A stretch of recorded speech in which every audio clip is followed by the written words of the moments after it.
अब Bill Gates का intervention यहां पर दिखाते हैं। राहुल प्लेट ऑन यहां पर, ये देखें जो हमारे पास बिल गेट्स का इंटरवेंशन है वो ये है कि किस तरीके से डॉक्टर फाउची और बिल गेट्स की बातचीत है वो वायरल हो रही है।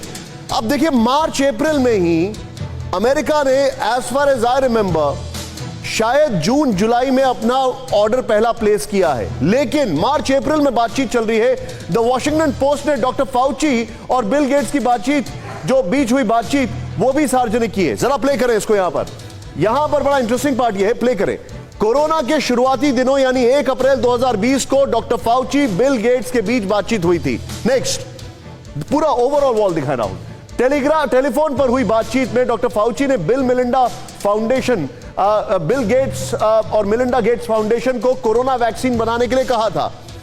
एक ईमेल में बिल गेट्स से डॉक्टर फाउची कहते हैं कि उन्हें सरकार के साथ मिलकर काम करना चाहिए। अब ये जो फैक्टर है, ये फैक्टर क्या है? मैं पिनाक सर के पास आना चाहूंगा। सर, वैक्सीन के बारे में मैं अगर सीक्वेंस ऑफ इवेंट देखूं, पहली वैक्सीन आई है अप्रैल और मई में, इनकी बिल गेट्स से बातचीत हो रही है। पहली वैक्सीन पिनाक सर आती है चाइना की मई में, जिसको जून में ट्राई किया जाता है। पहला वैक्सीन का ऑर्डर अमेरिका की तरफ से फाइजर के लिए प्लेस किया जाता है अप्रॉक्सीमेटली जून जुलाई में, जब उसके ट्रायल्स चल रहे थे, उसको अप्रूवल नहीं मिला था, उन्होंने ऑर्डर बुक करना शुरू कर दिया था। और ये उसी दरमियान जब पीक पर चीजें चल रही हैं, ये सीधे बोलते हैं कि आप हमारी वैक्सीन के लिए हमारी हेल्प करिए। ये सब क्या है सर? देखिए, इसको दो तरह से देखा जा सकता है। या तो एक बड़ा गंभीर षड्यंत्र है, या फिर इन्होंने आपस में चाइना और अमेरिका का तालमेल, ये जो ईमेल्स हैं फौजी के, इसमें तो बड़ा क्लियर है कि वो आपस में बात कर रहे थे और वो सुन भी रहे थे कि चाइना के जो हेड थे उनके काउंटर पार्ट की मास्क पहने नहीं पहने जो भी करना है, पर इन्होंने दुनिया को क्यों नहीं बताया? yes. ये चुप क्यों रहे? क्या ये षड्यंत्र था? Valid point. इसमें फाउची की कोई भागीदारी थी? ये सारे जो चीजें हैं, इसमें बहुत शक क्रिएट करता है।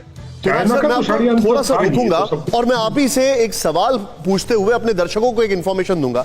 आप पिनाक सर ये देखिए, जो वहां के जो वायरोलॉजिस्ट हैं, जो वहां के महामारी एक्सपर्ट हैं, वो डॉक्टर फाउची को बता रहे हैं कि मास्क जरूरी है, आपने क्यों मना कर दिया। लेकिन अब आप ये देखिए, WHO तब ये नहीं बोल रहा है कि एरोसोल से फैल रहा है। ये क्या समझा जाए? इसका मतलब इंफॉर्मेशन, दो दुनिया के बड़े वायरोलॉजिस्ट बात कर रहे हैं और वो WHO से इंफॉर्मेशन नहीं शेयर कर रहे हैं।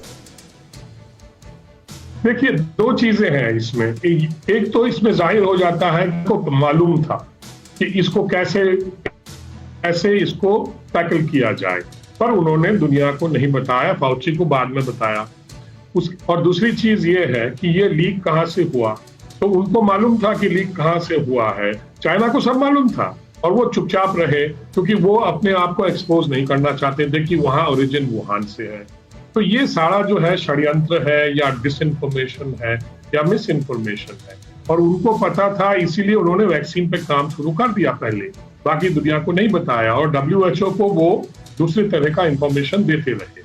तो ये एक बहुत ही गंभीर समस्या है दुनिया के लिए कि इस तरह के लोग जो अपने इन्फेक्शियस डिजीज इंस्टीट्यूशंस के जो हेड हैं, ये सब छुपा रहे थे, या इनको पता ही नहीं था कि क्या हो रहा है।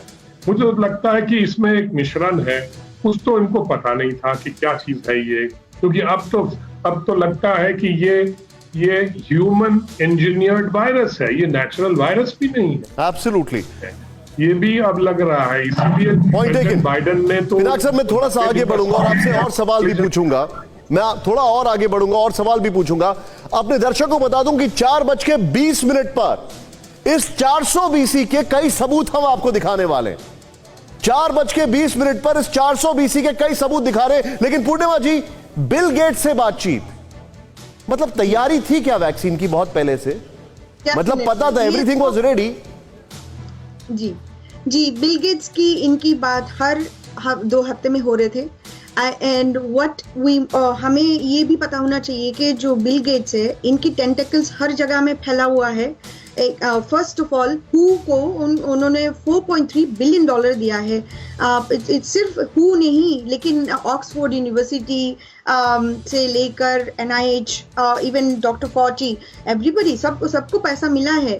ये इनकी जो टेंटिकल्स है हर जगह में फैला हुआ है। सो हमें एट द सेम टाइम आपको पता होगा कि जब हमारे यहाँ पे पेंडेमिक में पहले घोषणा किया गया था, the same time, similar time में नेटफ्लिक्स में पेंडेमिक आया था जो ओबामा का डील था। तो ये जो पूरा major corporations, pharma industries, vaccination drive for Bill and Melinda Gates, ये बहुत मैम मैं एक क्योंकि हमारे साथ डॉक्टर साहब मौजूद हैं, डॉक्टर रवि सर, एक चीज मुझे बताइए। Soumya Swaminathan, chief scientist WHO से हमारे चैनल ने बातचीत की। वो इंटरव्यू मैंने किया था अप्रैल में, if I am not wrong, अप्रैल या मई में। उन्होंने कहा कि वैक्सीन आने में समय लगता है। दुनिया का रिकॉर्ड है कि कोई भी वैक्सीन जल्दी नहीं बनती, 5 साल 10 साल लग जाते हैं। यहां पर मेहनत से काम किया, लेकिन ये पहले से ही बिल और मेलिंडा गेट्स से बातचीत कर रहे थे वैक्सीन के लिए। क्या ये डाउट नहीं क्रिएट करता? बहुत ज्यादा डाउट क्रिएट करता है निशांत जी। एज अ मेडिकल स्पेशलिस्ट आपको बता दूं, वैक्सीन आने में 8-9 साल लगते हैं, और इतना तो हमें भी मालूम नहीं था कि 10 महीने के अंदर अंदर जो है वैक्सीन हमारे हाथ में होगी, बल्कि 7-8 महीने में वैक्सीन हमारे हाथ में होगी। लेकिन अगर ये उस शुरुआती दौर के अंदर ही ये बातें शुरू हो गई हैं तो डेफिनेटली ये काफी सस्पिशन की बात करते हैं, और सस्पिशन बहुत सारी और बातों पे भी आता है।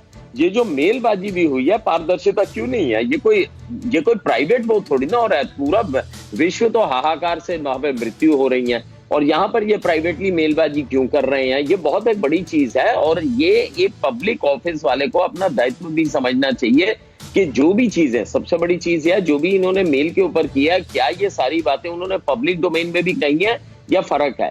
अगर वो बातें मेल में कुछ और पब्लिक डोमेन में कुछ और है तो डेफिनेटली ये एक बड़ी सीरियस बात है, और 860 पेज मेल के कोई कम नहीं होते, पूरी एक किताब बन जाती है। मैं समझता हूं कि इंटरनेशनल प्रेशर डाल के इसकी एक गहन जांच होनी चाहिए मजबूत और अनुभवी टीम से। 80 साल के हैं डॉक्टर फाउची। फिक्र आपकी, सोमवार से शुक्रवार रात 9 बजे सिर्फ TV9 भारतवर्ष पर।